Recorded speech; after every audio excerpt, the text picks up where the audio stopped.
것 같아요. 아멘. 오늘 은혜 받으실 말씀은 요한복음 12장 1절부터 6절 8절까지 말씀을 저 한 절, 여러분들 한 절 한 절씩 교독합니다. 신약성경 요한복음 12장 1절부터 8절까지 말씀을 저 한 절, 여러분들 한 절 한 절씩 교독하도록 하겠습니다. 제가 가진 성경은 신약성경 167페이지고요. 제가 1절 선포합니다. 6월절 엿새 전에 예수께서 베다니에 이르시니 이곳은 예수께서 죽은 자 가운데서 살리신 나사로가 있는 곳이라. 거기서 예수를 위하여 잔치할새 마르다는 일을 하고 나사로는 예수와 함께 앉은 자 중에 있더라. 마리아는 지극히 비싼 향유 곧 순전한 나드 한 근을 가져다가 예수의 발에 붓고 자기 머리털로 그의 발을 닦으니 향유 냄새가 집에 가득하더라. 제자 중 하나로서 예수를 잡아줄 가룟 유다가 말하되 이 향유를 어찌하여 300데나리온에 팔아 가난한 자들에게 주지 아니하였느냐 하니, 이렇게 말하면 가난한 자들을 생각함이 아니요 그는 도둑이라 돈깨를 맞고 거기 넣는 것을 훔쳐가미러라. 예수께서 이르시되 그를 가만두어 나의 장리할 날을 위하여 그것을 간직하게 하라. 가난한 자들은 항상 너희와 함께 있거니와 나는 항상 있지 아니하리라 하시거니와. 아멘. 여러분 옆 사람 한번 무슨 향기가 나는지 한번 맡아보십시오. 신뢰가 되지 않은 범위에서 마스크를 썼지만 옆 사람에서 과연 무슨 향기가 날까? 땀 냄새가 납니까? 오늘은 십자가의 그런 향기라는 그런 말씀의 제목으로 함께 여러분들과 은혜를 나누고자 합니다. 여러분, 사람마다 그 사람이 가진 고유의 향기가 있다고 합니다. 그 고유의 향기는 그 사람의 피부에서 나는, 그 사람의 살에서 나는 냄새일 수도 있고요, 또 여러 가지 많은 방법으로 그 사람만이 가지고 있는 고유의 향기가 있다고 해요. 이건 뭐 홍채나 지문처럼 사람들을 구분하는 기준으로 사용되진 않지만 어쨌든 그 사람이 가지고 있는 특유의 향기가 있다고 합니다. 저는 고가의 향수는 아니지만 제가 개인적으로 가장 좋아하는 향기가 있습니다.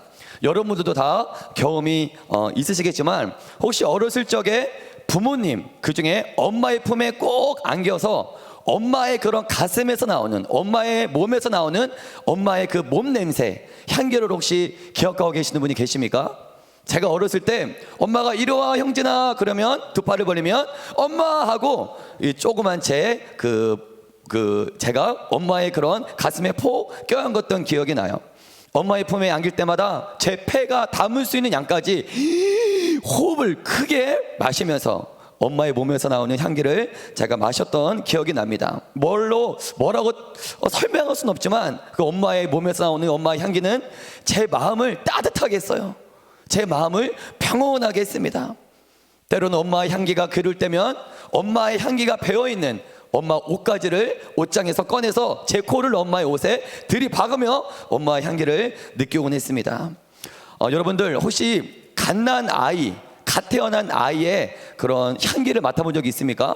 제 딸이 이제 2명, 첫째는 하이르고 둘째는 쪼엘인데 갓난 아이를 제가 이제 키웠습니다. 근데 갓난 아이를 딱 안을 때 또 갓난 아이만이 또 가지고 있는 특유의 향기가 있더라고요. 혹시 그 갓난 아이의 향기를 맡아보신 분 있으면 손 한번 들어보시겠습니다. 우리 전사님들, 결혼하신 분들은 다 맡아보셨군요. 저는 순수한 마음, 깨끗한 마음 이런 개념은 들어봤어도 향기에도 순수한 향기가 있구나. 내 마음을 깨끗하게 씻어주는 향기가 있구나. 향기의 종류를 말할 때도 순수한 향기, 깨끗한 향기가 있다는 거 우리 애들을 키우면서 제가 깨달을 수 있었습니다. 여러분, 2020년에 향기를 주제로 한 근래에 와서 향기에 관한 여러 가지 많은 연구가 진행되고 있는데 2020년에 마음을 움직이는 향기의 힘이라는 그런 책이 출판됐습니다. 향기가 우리에게 적지 않은 영향을 끼치고 있다는 거예요. 어떠한 향기를 맡느냐에 따라 우리의 뇌와 감정과 우리의 마음의 움직임이 달라진다는 것입니다. 여러분, 우리가 살아가는 이 세상에는 수많은 향기가 있습니다. 수많은 종류의 향기가 이 세상에 존재하고 있습니다. 우리의 마음과 우리의 영혼을 살리는 좋은 향기가 있는 반면에 우리의 생각과 마음을 어둡게 하고 우리의 건강을 해치는 나쁜 향기도 있습니다. 중요한 건 여러분들은 원하던 원하지 않던 여러 종류의 향기를 맡으며 이 세상을 살아가고 있다는 사실입니다. 대부분의 사람들은 그 수많은 향기 중 개인의 취향에 따라 내가 원하는 향기를 선택합니다.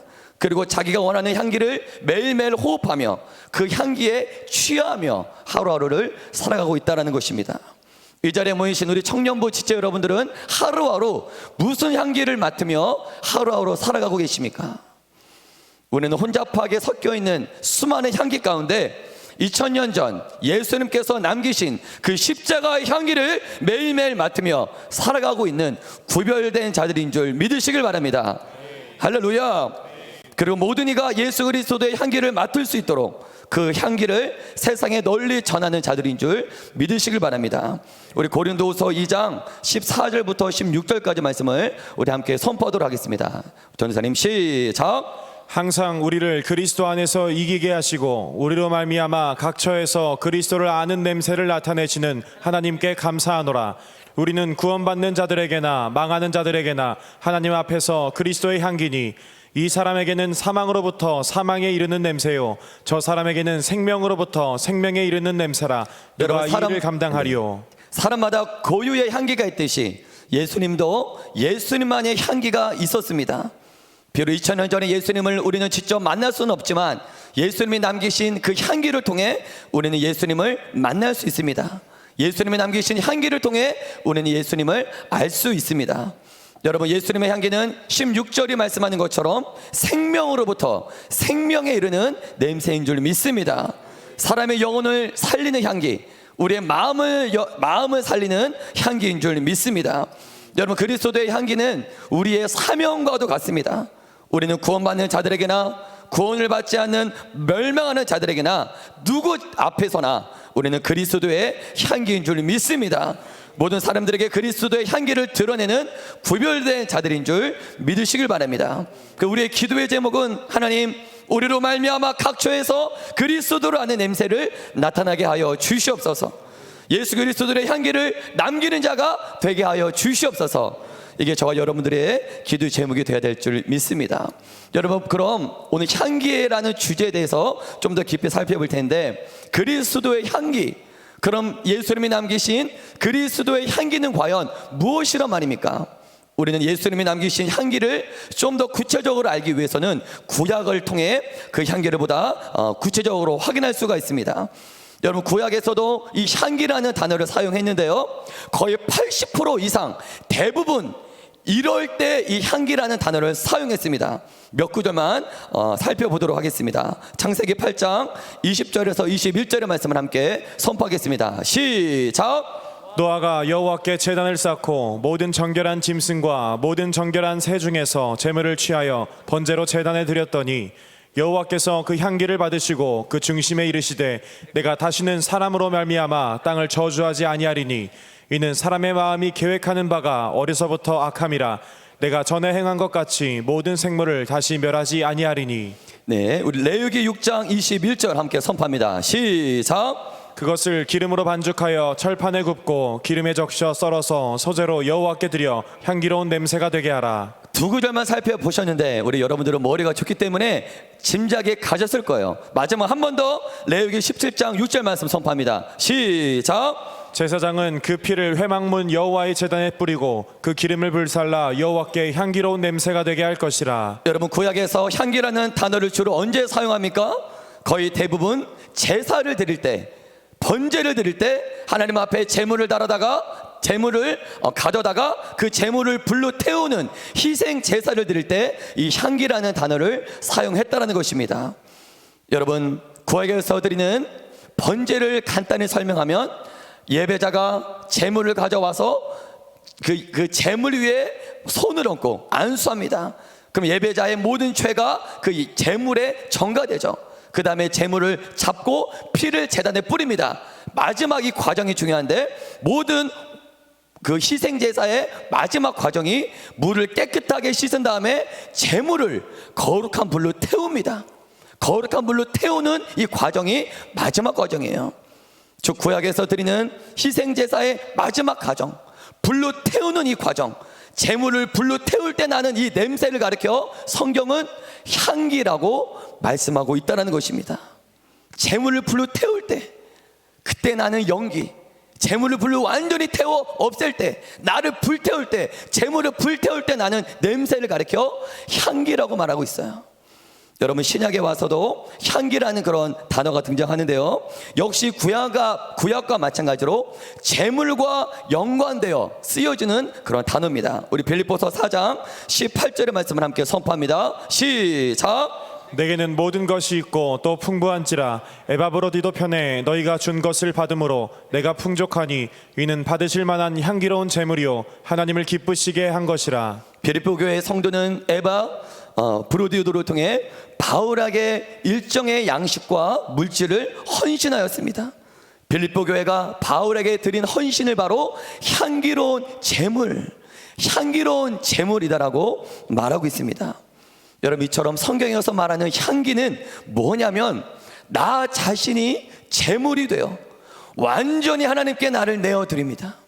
형체를 남기지 않을 정도로 나를 완전히 불사를 때, 내가 죽어질 때, 나를 불사를 때 나는 그 냄새, 그게 바로 성경이 말하는 향기다라는 거예요. 이는 곧 완전한 죽음, 완전한 헌신, 또 완전한 십자가, 이게 바로 성경이 말하는 향기입니다. 여러분, 하나님을 위해서 여러분 자신을 불사르고 싶으십니까? 네. 아멘. 네. 다시 한번 묻겠습니다. 하나님을 위해서 여러분들은 완전 불사르고 싶으십니까? 아멘. 불사르고 싶으십니까? 아멘. 하나님을 위해 나 자신을 불사르는 자만이, 나 자신을 태우는 자만이 그 태울 때 나타나는 그 연기가 바로 하나님이 보시기에 향기다라는 거야. 살아있는 자는 그 자에게서 향기가 나지 않습니다. 나 자신을 불태우는 자만이 그 자를 통해서 향기가 나타나는 줄 믿으시길 바랍니다. 오늘 본문을 보면 그 향기를 남긴 또 한 명의 여인이 등장합니다.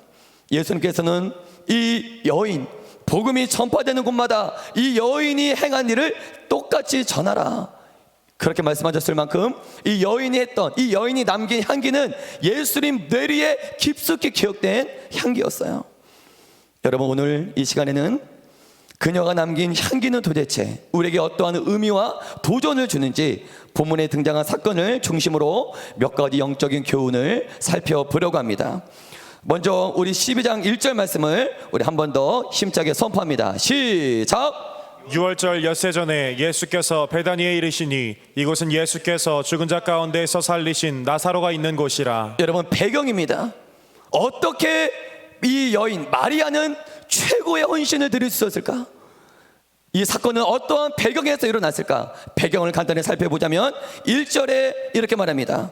6월절 엿새 전에 예수께서 베다니에 이르시니, 베다니에서 최고의 헌신의 향기가 나타난 건데, 베다니는 어떤 곳입니까? 이렇게 설명합니다. 예수께서 죽은 자 가운데서 살리신 누가 있는 곳이라? 나사로가 있는 곳이라. 한 동네를 이렇게 설명할 수 있습니다. 다양한 방법으로 한 동네를 설명할 수 있는데, 오늘 성경은 예수를 죽은 자 가운데서 살리신 나사로가 있는 곳이라 베다니를 이렇게 설명합니다. 우리 요한복음 12장 2절을 한번 선포합니다. 시작. 거기서 예수를 위하여 잔치할새 마르다는 일을 하고 나사로는 예수와 함께 앉은 자 중에 있더라. 1절을 보니까 나사로의 이름이 두 번이나 등장해요. 특별한 사람이에요. 나사로가 과연 어떠한 인물이길래 성경은 나사로를 베다니 동네를 설명하는 그런 대명사로서 나사로를 들고 있을까요?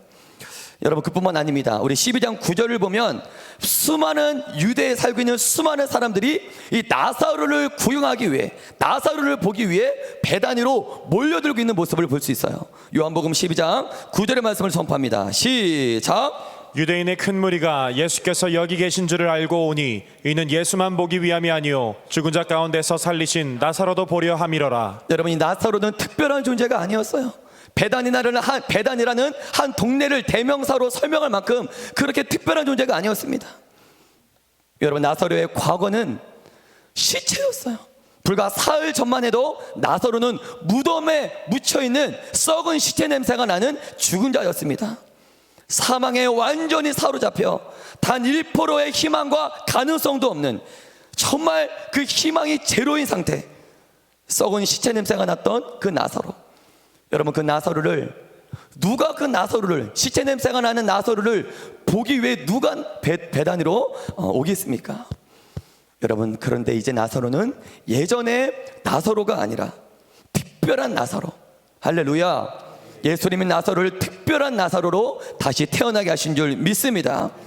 우리 이 나사로를 통해서 하나의 교훈을 살펴볼 텐데, 우리의 실패가 크면 클수록, 또 우리의 아픔이 크면 클수록 하나님의 역사는 크게 나타나는 것 같아요. 여러분 믿으십니까? 아멘. 감기에서 고침받은 나사로보다 죽었다가 살아난 나사로, 이 둘 중에 어느 나사로를 통해 하나님이 더 크게 영감 받으시겠습니까? 우리의 과거가 어떠한 실패 가운데 있다 할지라도, 우리의 과거가 아프면 아프고 더 큰 실패면 실패일수록 하나님은 나를 통해 더 크게 영감 받으시는 줄 믿으시길 바랍니다. 베단에는 지금 천국 분위기입니다. 요한복음 11장 보면 무덤에 있는 나사로를 예수님이 살리셨죠. 그 죽은 자 가운데서 살아난 나사로를 한두 명이 본 게 아니에요. 베다니 마을 모든 사람들이 그 광경을 목격했습니다. 베다니의 분위기를 여러분 한번 상상해 보십시오. 은혜가 충만합니다. 죽음이 떠나갔습니다. 하나님의 영광, 하나님의 은혜가 베다니라고 하는 마을에 부어졌습니다. 하나님의 은혜가 특별히 부어지는 특별한 곳이 있는 줄 믿으시길 바랍니다. 이스라엘 전체에 베다니 같은 동네가 없었어요. 특별히 구별된 동네, 하나님이 특별히 구별시킨 장소, 하나님의 은혜가 쏟아부어진 장소, 오늘 이 청년부가 바로 그 베다니가 되길 주님의 이름으로 간절히 축복합니다. 네. 여러분, 성경에는 종종 잔치가 등장해요. 예수님께서도 첫 번째 기적, 이적을 행하셨던 그 장소가 바로 잔치입니다. 가나안 혼인잔치. 하나님께서는 이 세상에서 수많은 문화들을 바라보시면서 하나님 나라와 천국과 가장 닮아있는 문화가 무엇일까? 이게 바로 잔치입니다. 할렐루야. 성경에 등장하는 잔치는 바로 하나님의 나라, 장차 도래하게 될 천국을 예표하고 있어요. 좀 2절 말씀 보니까 거기서 예수를 위해서 잔치할세. 지금 베다니의 하나님의 나라, 잔치와 유사한 천국이 지금 베다니에 도래한 거예요. 하나님의 나라를 예표하고 있습니다. 여러분, 이게 바로 지금 예수를 위해서 하나님 잔치한 이 베다니, 이게 바로 최고의 헌신, 최고의 헌신, 마리아의 헌신이 바로 이러한 배경에서 나타났다는 것입니다. 여러분, 저와 여러분들도 예수님을 위해서 잔치를 안 할래야 안 할 수 없는 그럼 은혜의 현장이 저와 여러분들 삶 가운데, 우리 청년부 가운데 도래하길 주님의 이름으로 축복합니다. 아멘. 이들은 은혜 잔치를 하고 싶어서 한 것이 아니고 잔치를 안 할래야 안 할 수 없는, 억지로가 아니라 은혜를 받았기 때문에 잔치를 할 수밖에 없는 은혜의 현장 가운데 있었기 때문에 그들은 잔치를 벌인 거예요. 저 여러분들도 정말 잔치를 안 할래야 안 할 수 없는 그런 은혜가 여러분들 삶 가운데 부어지길 주님의 이름으로 다시 한번 축복합니다. 아멘. 한순간에 잔치로 변했어요. 부활을 경험한 공동체, 죽음이 떠나간 공동체, 하나님의 영광이 비친 공동체는 베다니처럼 한순간에 천국으로 바뀐다는 것입니다. 여러분, 마리아의 헌신, 최고의 헌신, 이 헌신은 바로 이러한 배경에서 일어나요. 우리 요한복음 12장 3절의 말씀을 우리 함께 힘차게 선포하겠습니다. 시작. 마리아는 지극히 비싼 향유 곧 순전한 나드 한 근을 가져다가 예수의 발에 붓고 자기 머리털로 그의 발을 닦으니 향유 냄새가 집에 가득하더라. 여러분, 혹시 이 가운데 우리 자매님들 지금까지 살면서 내 머리카락으로 누군가의 발을 닦아본 적 있으십니까? 그런 분 계시다면 손 한번 들어봐 주십시오. 없으시죠? 앞으로 목사님, 저는 앞으로 사랑하는 사람이 생기면 제 머리카락으로 그 사람의 더러운 발을 닦을 계획을 제가 세웠습니다. 그럴 수 있습니다 하는 사람이 이 자리에 계시다면 손 한번 들어봐 주시겠어요? 없으시죠? 저도 지금까지 사랑하는 많은 사람들이 있었지만 제 머리카락으로 누군가의 발을 닦아본 적이 없어요. 그 앞으로 닦아볼 계획도 없습니다. 어떻게 내 머리카락으로 다른 사람의 더러운 발을 닦습니까? 형제도 이런데 자매에게 머리카락은 생명과 같아요. 제가 신앙대학교 다닐 때 제 친한 친구, 여친구가 서울을 간다고 합니다. 왜 서울을 가니? 아, 그런 일이 있어. 알려줘. 왜 서울로 가니? 아, 머리카락을 맞으면서 그럴 일이 있어. 대전에서 서울로 가는 거예요. 왜 서울로 가니? 나 머리하러 가. 뭐 하러 가? 무슨 대단한 일이 있어서 서울로 가는 줄 알았는데 머리하러 서울로 간다는 거예요. 연예인들 막 전용적으로 이용하는 그런 무슨 샵이 있답니다. 그 샵은 무조건 가야 되겠다는 거예요. 몇십만 원짜리. 또 그때 알았어요. 아, 머리카락은 여인에게 있어서 생명과도 같구나, 목숨과도 같구나. 이 자리에는 그런 분이 없을 줄 믿습니다. 아멘. 아, 있어도 돼요. 여러분, 이처럼 여인에게 있어서 머리카락은 생명과도 같은데 이 여인은 자신의 머리카락을 예수님의 발을 닦는데 사용했다는 거예요.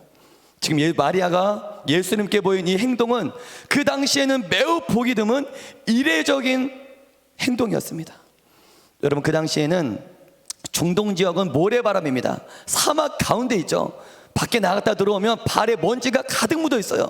그래서 집집마다 발을 닦을 수 있는 항아리에, 돌 항아리에 물을 담아 놓습니다. 그 정통이고 관례입니다. 근데 발을 닦을 때 일반 주인은 발을 절대 안 닦습니다. 노예 중에서도 가장 낮은 하층의 노예가 손님들이 올 때 그의 발을 닦았어요.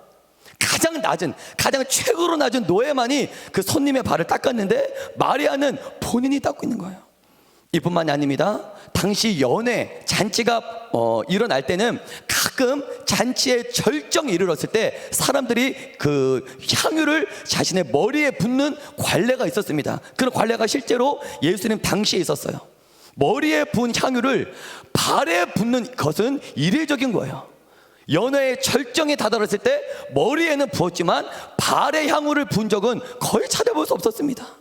더군다나 마리아가 부은 나드 한 근은 한 데나리온이 그 당시 노동자의 하루 품값입니다. 근데 이 한 나드는 300데나리온. 이 말은 무슨 말이냐면 한 노동자의 하루 품삯이 1데나리온인데 300데나리온, 이거는 한 노동자가 1년 동안 열심히 일해서 모을 수 있는 돈. 이게 바로 마리아가 예수님 발에 쏟아부은 값어치라는 거예요. 마리아가 일평생 모은 자신의 전 재산을 예수님의 발에 부었던 것입니다. 여러분, 그 당시 여인은 머리카락을 푸는 경우가 없었어요. 민수기 말씀 보면 그 여인들은 항상 머리카락을 씌우고 다녔는데 언제만 머리카락을 풀 수 있었냐? 가늠한 여인을 붙잡아서 가늠한 여인을 처벌할 때만 머리카락을 풀게 했습니다. 그 당시에는 머리카락을 이 경우 아니면 머리카락을 풀지 않았습니다. 하지만 오늘 본문에 보인 그 마리아는 자신의 머리카락, 가늠한 여인을 붙잡아 와서 처벌할 때만 풀었던 머리카락을 지금 마리아는 자신의 머리카락을 풀어치고 있는 거예요. 그리고 그 머리카락을 예수님의 발을 닦는데 사용하고 있다는 것입니다. 3절을 통해 마리아가 예수님께 보인 이 헌신은 충격 그 자체였어요. 매우 이례적인 헌신입니다. 그 누구도 흉내낼 수 없었던 헌신이었어요. 여러분, 제가 사복음서를 유심히 살펴보았는데 마리아가 보였던 이 헌신보다 더 큰 헌신을 제가 찾아볼 수 없었습니다. 여러분, 이 마리아가 예수님의 발에 부은 이 향유는 곧 다가올 십자가의 죽음, 예수님의 십자가의 죽음과 예수님의 장사 지냄을 예표하는 향유인 줄 믿으시길 바랍니다. 아멘. 그 당시 이스라엘의 장례 문화는 시신을 가져다가 향품을 바릅니다. 깨끗하게 발라요. 그 다음에 세마포를 싸서 돌무덤에 안장을 하죠. 마리아는 십자가에 장차 돌아가실 예수님을 예상했든지 안 했는지는 모르겠지만 어쨌든 마리아가 부은 이 향유는 예수님의 십자가의 죽음을 예표하고 있는 거예요. 예언하고 있는 거예요. 이 사건은 예수님이 십자가에 돌아가시기 일주일 전에 발생했던 사건입니다. 여러분, 예수님은 이렇게 선포합니다. 우리 12장 7절, 요한복음 12장 7절을 함께 선포합니다. 시작. 예수께서 이르시되 그를 가만두어 나의 장례할 날을 위하여 그것을 간직하게 하라. 예수님께서는 마리아가 부은 향유를 자신의 십자가의 죽음과 장례를 와 연관시켜서 고백하고 있는 모습이에요. 여러분, 마리아는 단순히 향유를 본 것이 아니라 예수님의 십자가의 죽음에 자신도 같이 동참하고 있는 그런 헌신을 이 부음을 통해 고백하고 있는 것입니다. 저도 지금까지 신앙생활을 해오면서 이러한 십자가의 향기를 맡아본 적이 몇 번 있습니다. 제가 결혼하고 30대 초반에 어떤 선교사님들이 같이 예배를 드리고 같이 모임을 하는 그런 집회에 제가 참석한 적이 있었는데 약간 좀 센 곳이었어요. 이슬람권, 나는 다른 곳 설교 안 해. 우리는 이슬람, 중동 가서 그냥 죽을 수도 있는 이슬람권만 그 집중적으로 선교만 하는 그런 선교 단체의 선교사님들을 제가 만나본 적이 있었는데, 저는 그 예배 공동체에 들어가자마자 충격을 받았어요. 제가 지금까지 경험했던 그 이상의 예배당의 문을 열고 들어가자마자 뭔가 알 수 없는, 눈에 보이지는 않지만 뭔가 어떤 기운이, 어떠한 향기가 그 예배당을 가득 메우고 있는 모습을 제가 느낄 수 있었습니다. 마치 오늘 베다니오처럼 마리아가 향유를 부었을 때 그 향유 냄새가 방 안에 가득 넘친 것처럼 그 성교사님들이 함께 예배드렸던 그 예배당에는 뭔가 알지 못하는 기운이, 향기가 그 예배당을 가득 메우고 있었습니다. 성교사님들은 모두 향유를 깨뜨린, 자신의 전부를 깨뜨린 향유 냄새가 그 예배당을 채웠던 거예요.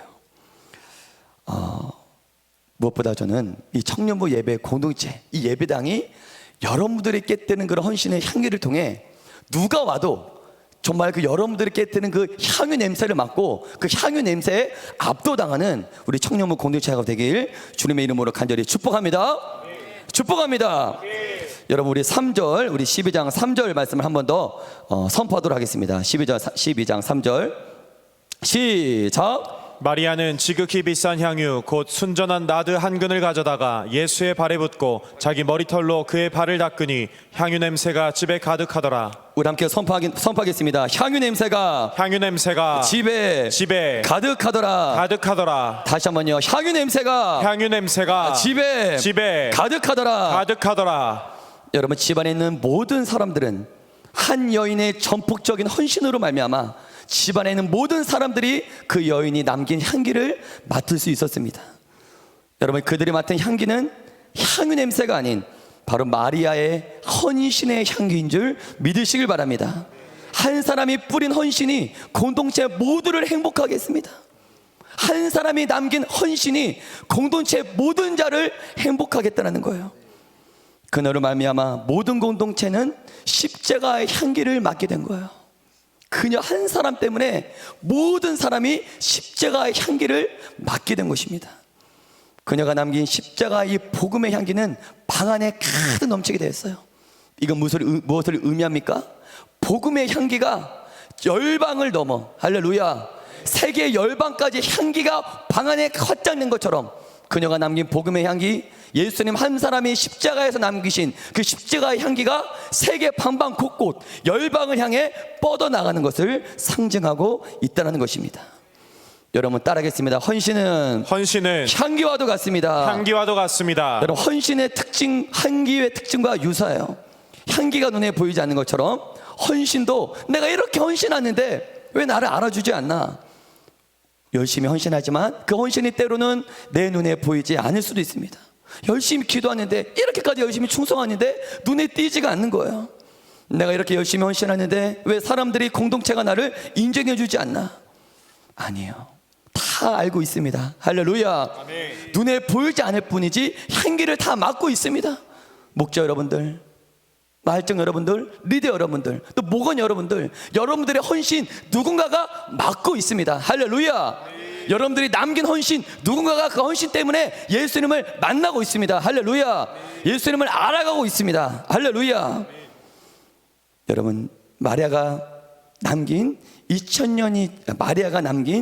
헌신의 향기는 2000년이 지난 지금에도, 마리아가 남긴 헌신의 향기가 2000년이 지난 지금에도 우리 가운데 남아있는 줄 믿으시길 바랍니다.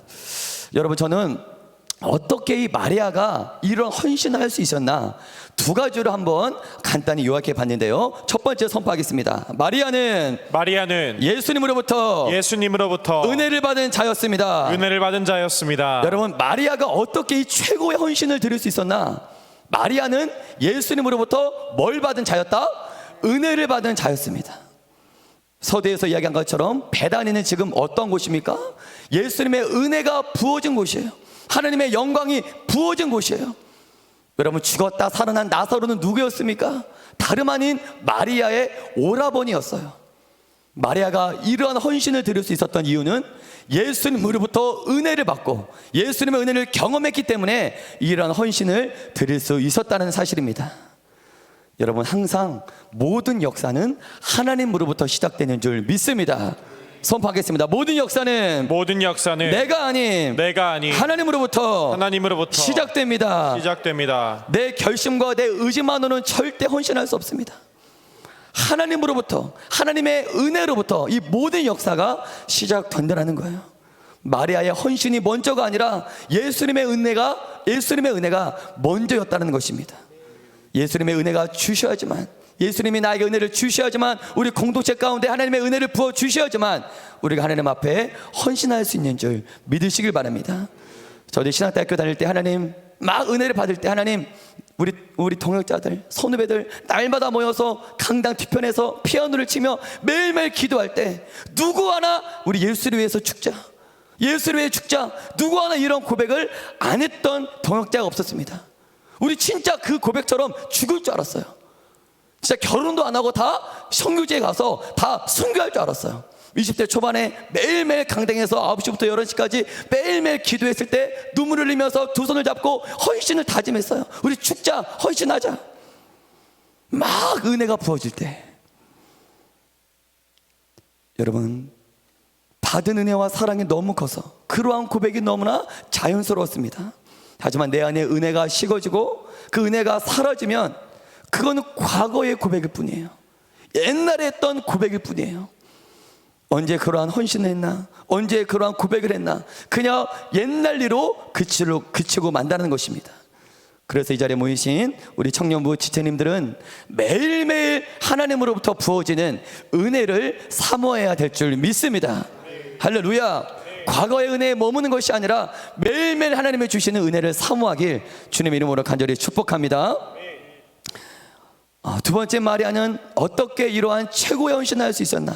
따라서 선포합니다. 마리아는 예수님과 뜨거운 사랑 관계에 있었습니다. 여러분, 예수님을 사랑한 만큼 예수님을 위해 헌신할 수 있는 줄 믿습니다. 마리아는 예수님을 뜨겁게 사랑했어요. 여러분, 진짜 사랑, 가짜 사랑, 진짜 사랑에는 헌신이 있어요.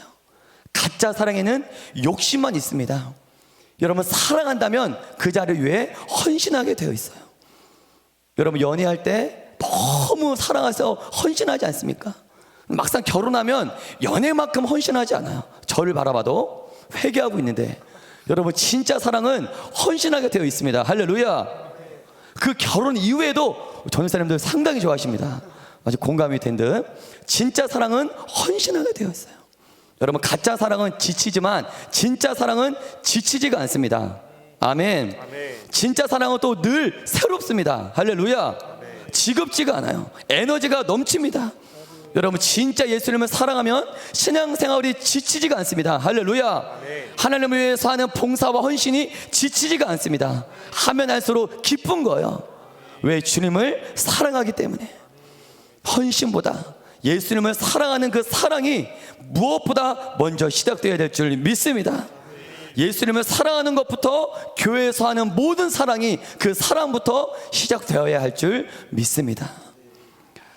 내 안에 주님을 향한 헌신이 없다면, 주님을 향한 이러한 교회를 향한 헌신이 없다면 하나님 주님과의 사랑의 관계부터 회복하는 저와 여러분들이 되길 주님의 이름으로 간절히 축복합니다. 여러분, 우리 요한복음 12장 4절부터 6절까지 말씀을 보면 가짜 사랑이 등장해요. 우리 함께 선포합니다. 시작. 제자 중 하나로서 예수를 잡아줄 가룟 유다가 말하되, 이 향유를 어찌하여 300데나리온에 팔아 가난한 자들에게 주지 아니하였느냐 하니, 이렇게 말하면 가난한 자들을 생각함이 아니요 그는 도둑이라 돈꾀를 맞고 거기 넣는 것을 훔쳐가미러라.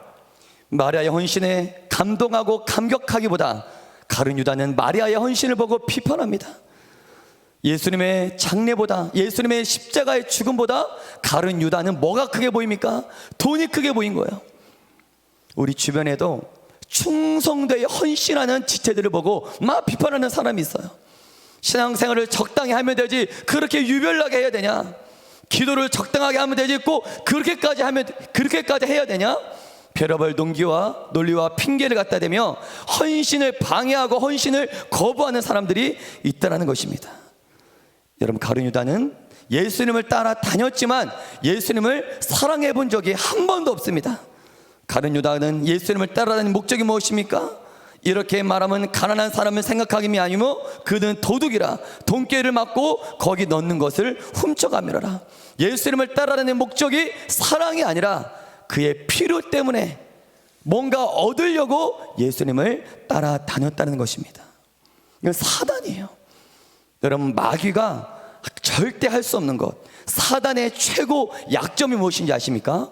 우리 함께 선포하겠습니다. 사단의 최대 약점은 십자가를 질 수 없다는 데 있습니다.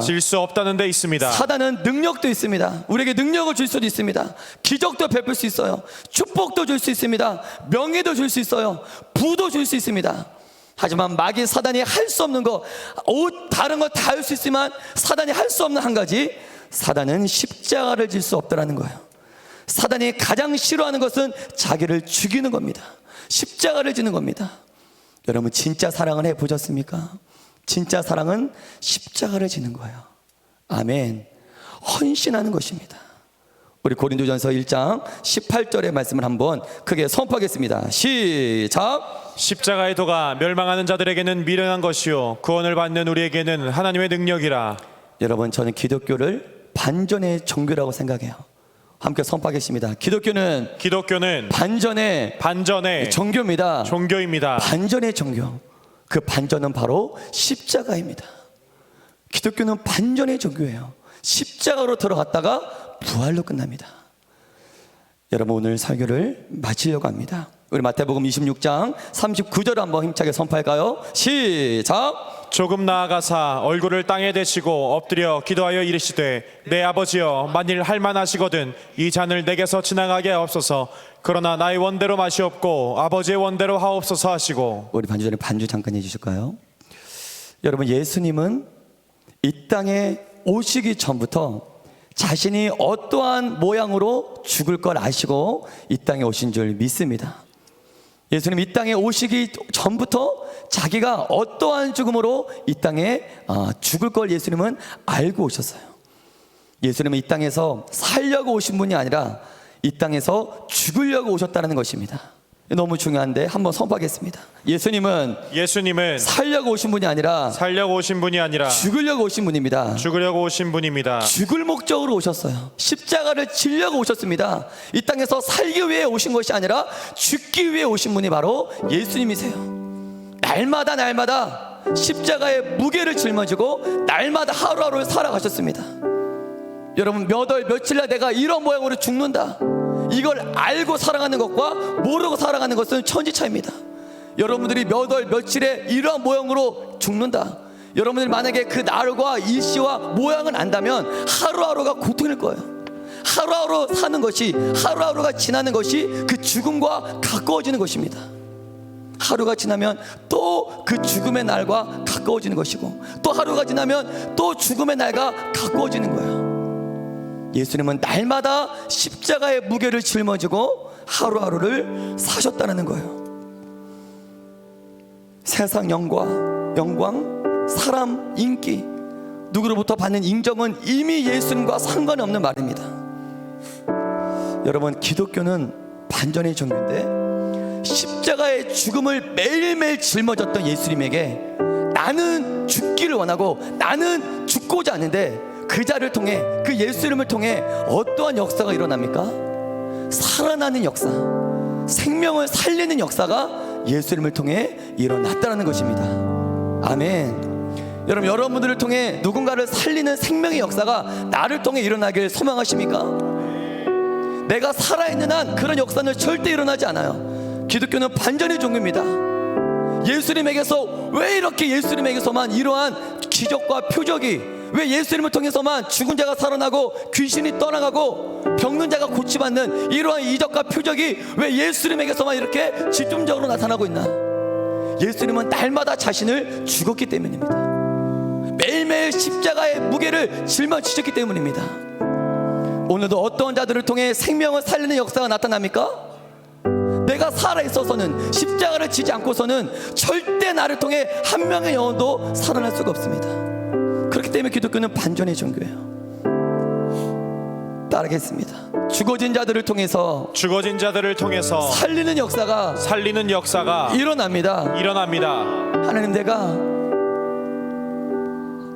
죽어지겠습니다. 저는 설교를 준비하면서 이러한 생각을 해보았습니다. 제가 한동안 20대 초반에, 여러분들도 마찬가지겠지만 20대 초반에 이러한 고민을 많이 할 때예요. 어떻게 살아갈 것인가. 진로나 결혼이나 보이지 않는 미래를 향해 결정해야 될 시기이기 때문에 어떻게 하면 이 세상에서 어떻게 살 것인가, 이러한 고민 다 합니다. 저도 했어요. 무엇을 하다 살지? 어떻게 하루하루를 살아가지? 저는 이러한 질문으로 하루하루를 살아가는 것보다 질문을 바꿨어요. 어떻게 살 것인가? 그걸로 끝나는 것이 아니라 이러한 질문으로 바꿨습니다. 무엇을 하다가 죽을 것인가? 어떻게 하다가 살 것인가? 어떻게 하다가 살 것인가? 이게 아니라 무엇을 하다가 죽을 것인가? 하루하루를 어떻게 살 것인지 고민하는 자들은 살기 위해 이런 방법 저런 방법 찾아다닐 거예요. 살기 위해 몸부림칠 거예요. 살고 싶어 몸부림칠 겁니다. 수단과 방법을 가리지 않을 거예요. 보이지 않는 미래 때문에 매일매일의 삶이 두려움과 염려와 세상 근심으로 갇혀있을 것입니다. 하지만 질문을 바꿔 무엇을 하다가 죽을 것인가? 그 끝이 죽음이라는 것을 깨닫고, 우리의 끝은 다 죽음이잖아요. 언젠가 죽지 않습니까? 우리의 끝이 죽음이라는 것을 깨닫고 무엇을 하다가 죽을 것인가, 이러한 질문으로 하루를 살아가는 자들은 자신의 목숨을 바꾸면서까지, 내 목숨을 버리면서까지 이 땅에서 해야 될 가치가 무엇일까? 살기 위해 이런저런 방법을 찾는 것이 아니라 자신의 생명과 바꿀 만한 가치를 찾을 거예요. 그리고 그것을 하다가, 그것을 위해 하루하루 헌신하다가 하루하루를 그 가치를 위해 헌신하며 살아갈 것입니다. 제가 이 질문으로 바꿨더니 좀 자유함을 얻었어요. 그래, 어떻게 살 것인가 고민하지 말자. 무엇을 하다가 죽을 것인가 고민하자. 할렐루야. 여러분들은 지금 그 가치를 발견한 자들인 줄 믿습니다. 우리 생명과 바꿀 만한 가치, 우리 그 가치가 이미 내 안에, 여러분들 안에 있는 줄 믿습니다. 할렐루야. 우리 시간 함께 기도하길 원하는데요, 오늘 담임 목사님께서도 말씀을 해주셨는데 이러한 제목이었어요. 저주를 축복으로 바꾼 헌신. 여러분, 저주를 축복으로 바꾼 헌신, 예수님의 그 십자가의 헌신이 저주받아 죽어야 될 우리 모든 처지를 축복으로 변화시킨 줄 믿습니다. 그 한 분의 헌신 때문에 저주가 축복으로 바뀌었어요. 이건 부흥회 때 강사님의 메시지였죠. 헌신 안에 이러한 놀라운 비밀이 있었구나. 여러분들의 과거가 어떠한 죄악 때문에 저주로 예언된, 저주로 계획된 여러분들의 인생이라면 그것을 바꿀 수 있는 건 헌신밖에 없는 줄 믿습니다. 그 헌신이 나 하나의 인생만 바꿔서는 안 돼요. 이 청년부 안에서 이 헌신, 이 청년부 안에도 저주로 계획되어진 수많은 지체들이 있다면 그 청년부의 저주를 축복으로 바꾸기 위해서는 누가 헌신해야 되냐? 바로 하나님, 나의 헌신을 통해, 할렐루야, 내 헌신을 통해, 내 십자가를 통해 청년부 안에는 모든 자들이, 저주로 예언된 모든 자들이 축복으로 변화되길 주님의 이름으로 축복합니다. 내 헌신을 통해 청년부가 저주에서 축복으로 변화되게 하여 주시옵소서. 아멘. 그럴 수 있습니다. 할렐루야. 아멘. 내 헌신은 그럴 수 있습니다. 할렐루야. 아멘. 우리 시간 함께 기도할 때 하나님, 이 시간 기도합니다. 하나님, 내 헌신으로 우리 청년부가 저주에서 축복으로 변화되기를 소망합니다. 아멘. 주님, 내가 죽겠습니다. 죽어진 자들을 통해 살아나는 역사가 일어납니다. 왜 나에게서 살아나는 생명의 역사가 일어나지 않나? 내가 아직 살아있기 때문입니다. 내가 아직 죽어있지 않기 때문입니다. 내가 더 십자가에 나 자신을 못 박겠습니다. 저 나다치겠습니다. 더 헌신하겠습니다. 우리 기도 제목을 가지고 우리 주여 한 번 보이시고 우리 간절하게 기도합니다. 주여,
그 사랑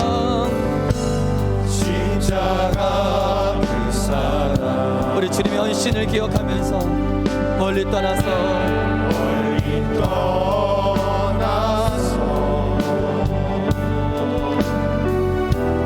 무너진 나의 삶 속에 잊혀진 주의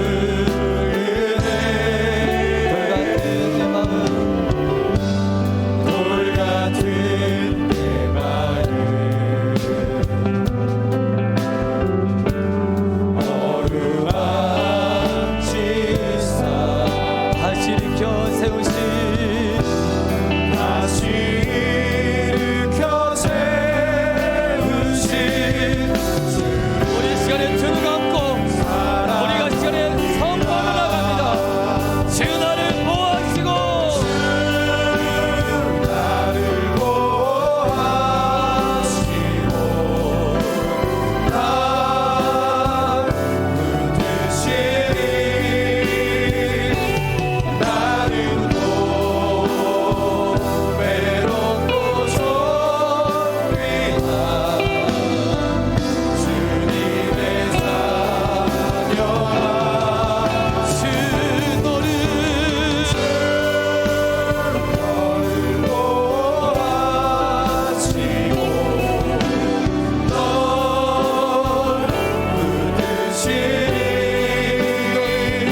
감당할 수 없는 주님의 은혜가 우리 청년부에 부어지게 하여 주옵소서.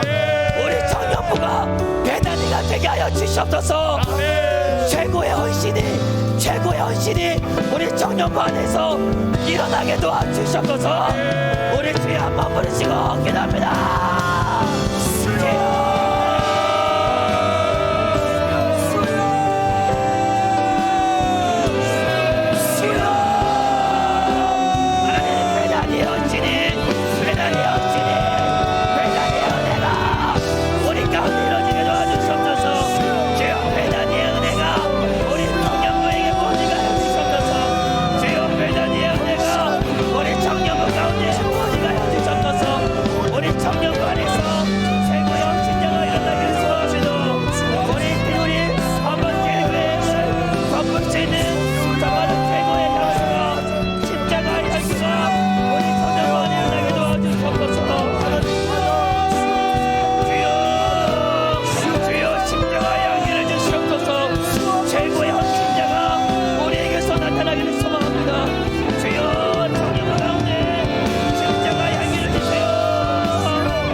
하나님, 내가 주님께 부은 향유, 헌신의 향기가 우리 청년부 안에서 일어나게 하여 주시옵소서. 하나님, 내가 뿌린 그 헌신 십자가 향기가 한발제일교회 전역에 퍼질지어다. 청년부에서 그 향기가 시작될지어다. 한벽교회 모든 성도가 내가 뿌린 헌신의 향기를 통해 주님을 만날지어다. 그 헌신의 향기를 맡고 싶어 수많은 불신자들이 그 향기를 쫓아 우리 청년부 가운데 들어올지어다. 하나님, 우리 청년부 안에 최고의 헌신자를 세워 주시옵소서. 최고의 헌신자를 세워 주시옵소서. 그럴 주님을 기대합니다. 감사하며 예수님의 이름으로 기도드립니다.